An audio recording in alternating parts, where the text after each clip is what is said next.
जय माता दी, जय माता दी। मैं अर्जुन यादव आप सभी से माता का भजन लेके आया हूँ और आप सभी को नवरात्रि की ढेर सारी शुभकामनाएं देता हूँ।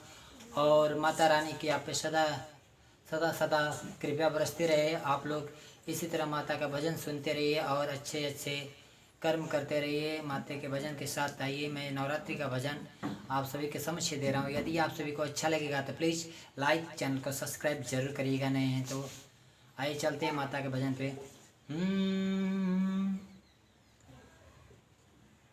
आइए माता का भजन प्यारा सा है, एक आप सभी के समक्ष देता हूँ। यदि कोई त्रुटि हो तो क्षमा करिएगा।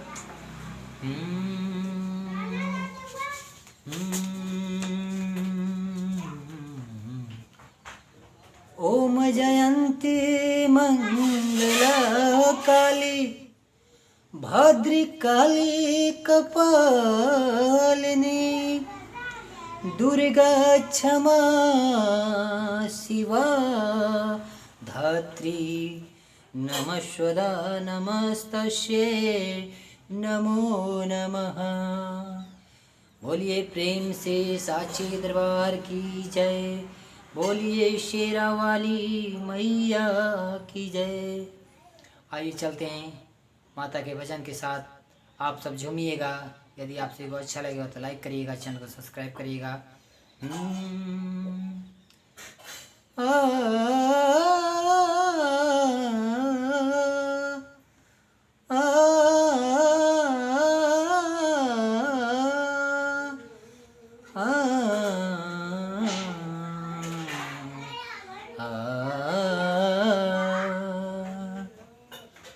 मैया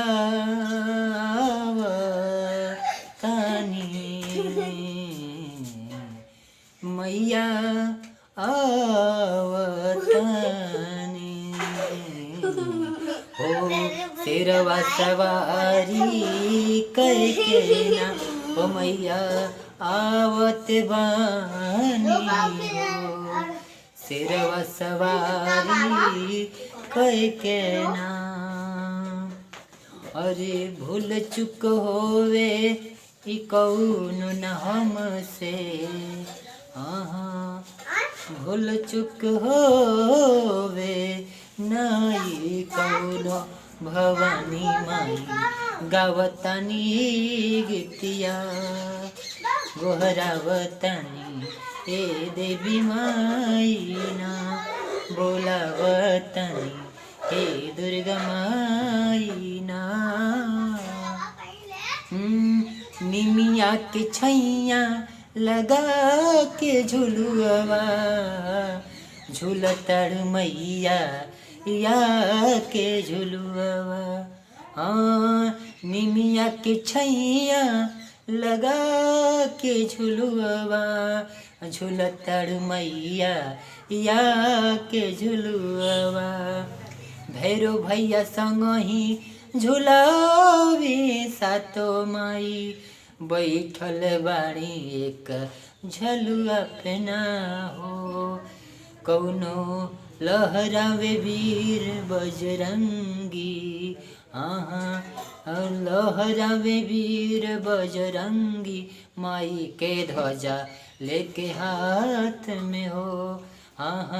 आवतन सोनवा के रथवा से माई हो के सवार मोरे घरवन हो।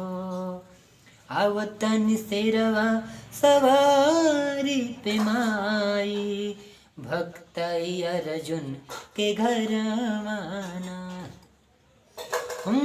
दिन रात जागरण कर देवी माई के अगतिया गाई माई के रिझाई के।